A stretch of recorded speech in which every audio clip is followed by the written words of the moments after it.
C-130J विमान आपको पीछे नजर आ रहा है। सामने आपको तीनों सेनाओं के जो नुमाइंदे हैं, उनके सैनिक हैं, वो नजर आ रहे हैं। क्योंकि CDS का देहांत हुआ है, दुर्घटना में उनकी मृत्यु हुई है, इस कारण तीनों सेनाओं के जो सैनिक हैं वो यहां पर मौजूद हैं उनके सम्मान में। और अब गौरव, उस पूरी प्रक्रिया के अनुसार क्या क्या यहां पर होने वाला है? अब सेना, नौसेना और वायुसेना तीनों के जो अधिकारी हैं, जो जवान हैं, वो जाएंगे। अभी C-130J का जो रैंप है, ये पीछे का इलाका रैंप का इलाका कहलाता है। ये रैंप अब गिराया गया है, दो उस पर सपोर्ट लगाए गए हैं और इसी के सहारे अब सेना, नौसेना, वायुसेना तीनों के जवान जाएंगे, अधिकारी जाएंगे और जो वो कैस्केट है, जो कॉफिन है जिसमें उनके पार्थिव शरीर हैं, उनको लेकर वो लौटेंगे।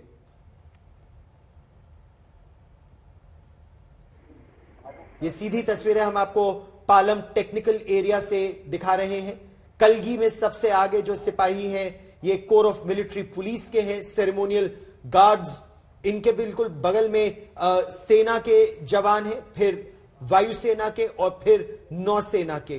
तो तीनों सेनाओं के जवान, जो उनकी टुकड़ियां राजधानी दिल्ली में हैं, और जैसा आप इन तस्वीरों में आप देख भी सकते हैं, तीनों सेनाओं के जवान एक साथ जा रहे हैं, सैल्यूट करेंगे, जैसा इन तस्वीरों में आप देख सकते हैं, पार्थिव शरीर को, और फिर विमान के अंदर जाकर उनके पार्थिव शरीर को लेकर आएंगे नीचे। राजधानी दिल्ली में जो इन्फेंट्री बटालियन तैनात रहती है, उसके हैं वो अधिकारी, वो वायुसेना के पायलट। उन तस्वीरों में आप देख सकते हैं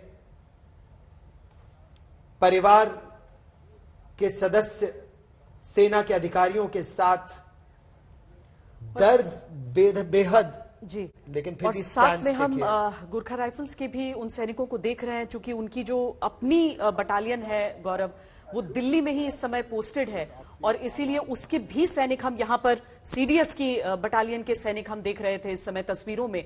और जैसा कि आप बता रहे हैं कि करके उस पूरे प्रोटोकॉल का निर्वहन, सेना की बात है, अनुशासन की बात है।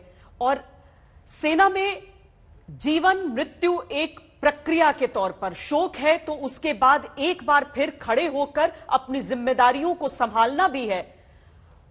और ये एक बेहद भावुक पल, हालांकि जब वर्दी सजी रहती है सीने पर, उस समय सिर्फ देश ही रहता है, लेकिन हर एक भारतीय जो इस समय देख रहा होगा गौरव, उसको गर्व के साथ साथ उस सदमे का भी एहसास हो रहा होगा।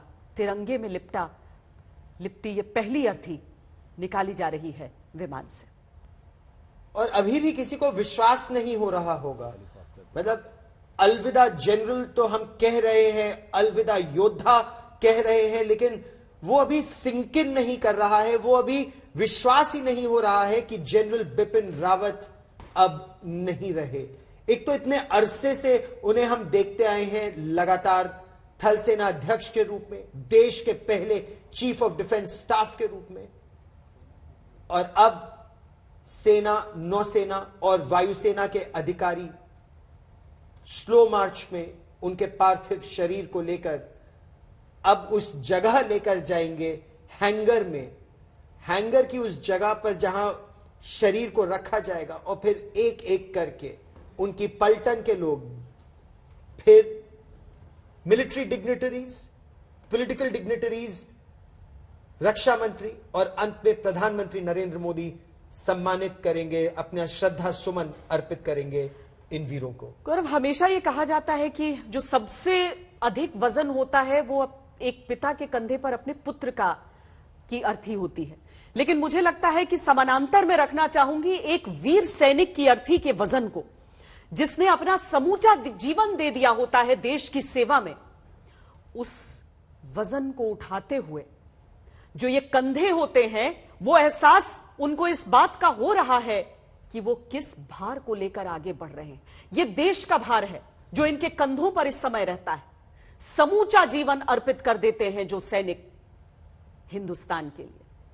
आगे प्लेटफॉर्म्स बनाए गए हैं जहां पर इन सभी अर्थियों को रखा जाना है, और उसके बाद जो सैन्य प्रक्रियाएं होती हैं, जिसमें जिसके जरिए पुष्प अर्पण करके, जो कि एक आप रीत की शक्ल में देखते हैं, उसे अर्पित करके यहां श्रद्धांजलि दी जाएगी। भले ही यहां पर गणमान्य व्यक्ति केवल पहुंच सकते हैं, लेकिन आज सुबह से जिस तरह की तस्वीरें हम समूचे हिंदुस्तान से देख रहे हैं, उसमें एक एक तस्वीर यही कह रही है, अगर आने की क्षमता हो पाती तो यहां आज हुजूम नजर आता। लेकिन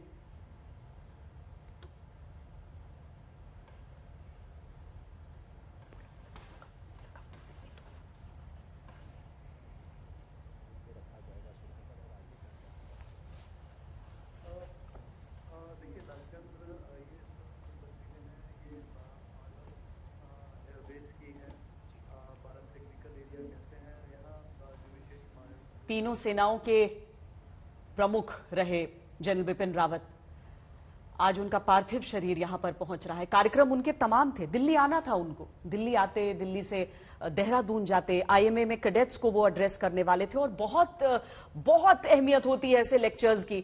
जनरल बिपिन रावत जैसे व्यक्ति के अनुभवों को सुनने के लिए जो कैडेट्स हैं वो कितने दिनों से इंतजार कर रहे होंगे गौरव, कि वो आएंगे, वो अपनी बातें साझा करेंगे, और उनकी एक एक बात जो है, उनका एक एक वक्तव्य जो है, वो एक कोट की तरह हमारे बीच हमेशा रहता है, एक कहावत की तरह से अब प्रचलित हो जाता है। तो वो असल में एक रोल मॉडल थे, रोल मॉडल भावी पीढ़ी के लिए, सेना के भावी सेनापतियों के लिए। आप ये देखिए ना, ये जो सेना, नौसेना और वायुसेना के अधिकारी हैं इस समय, जो अपने सेनापति का शव अपने कंधों पर लेकर आगे चल रहे हैं, कितनी बड़ी रिस्पॉन्सिबिलिटी जनरल बिपिन रावत के कंधों पर थी। तो सबसे आगे जो आप देख रहे हैं जनरल बिपिन रावत का पार्थिव शरीर, और उसमें आप सेना, वायुसेना, नौसेना के जो तीन प्रतिनिधि हैं, वो सबसे आगे उनके पार्थिव शरीर को लेकर आगे बढ़े हैं। और अब उनकी उस अर्थी को, ताबूत कहिए, लेकिन वहां पर अब स्थापित किया जा रहा है उस प्लेटफॉर्म पर जिसका निर्माण वहां पर किया गया है। इसके लिए फूलों से सजे हुए ये गाड़ियां हैं जिनमें इन पार्थिव शरीरों को आगे भी ले जाया जाएगा। जनरल रावत की पत्नी का पार्थिव शरीर भी लाया गया है इसी विमान के द्वारा। लेकिन जो सेना के अधिकारियों के साथ हम देख रहे हैं वो ब्रिगेडियर लिडर का पार्थिव शरीर जी, ये सैल्यूट किया अपने सेनापति को। सेना, नौसेना और वायुसेना के अधिकारियों ने पार्थिव शरीर अब पुष्प चक्र समर्पण के लिए वहां पर रखा गया है। उनकी पत्नी का पार्थिव शरीर, और वो भी अध्यक्ष है, प्रेसिडेंट है डिफेंस वाइव्स वेलफेयर एसोसिएशन की, और उसी औपचारिक हैसियत से वो भी उस हेलीकॉप्टर में सवार थी कि सेनाओं के परिवारों को अगर कुछ दुख है तो उसके निवारण के लिए वो थी। और अब ब्रिगेडियर एलएस लिड्डर का पार्थिव शरीर, military assistant to chief of defence staff, अप्रूव थे मेजर जनरल के लिए, अप्रूव थे। उनको अब एक डिवीजन को कमांड करने के लिए जाना था। उनकी बिटिया ने अभी अभी एक किताब लिखी है। मैं 16 वर्ष की आयु में ब्रिगेडियर लिड्डर की बिटिया ने एक किताब लिखी है, और बहुत प्रसन्न थे पिछले हफ्ते जब भेंट हुई तो उस अपनी बिटिया के इस फैक्ट की 16 साल की आयु में उसने किताब लिख दी। तो पिता के कंधे बिल्कुल, उनका सीना गर्व से चौड़ा था, कंधे बिल्कुल उस समय खिले हुए थे कि मेरी बेटी ने इतना बड़ा काम कर दिखाया। और आज विश्वास ही नहीं हो रहा है कि ब्रिगेडियर लिड्डर खुद इस कैस्केट में उनके पार्थिव शरीर को राजधानी दिल्ली में लाया गया है। इस दुर्घटना में हमने वायुसेना के भी वीरों को गंवाया है। और अब आप जो तस्वीर देख रहे हैं, जो 2 पायलट्स थे, जो कि जिनमें एक कमांडिंग ऑफिसर उस हेलीकॉप्टर यूनिट की जो फ्लाई कर रहे थे सीडीएस जनरल बिपिन रावत को,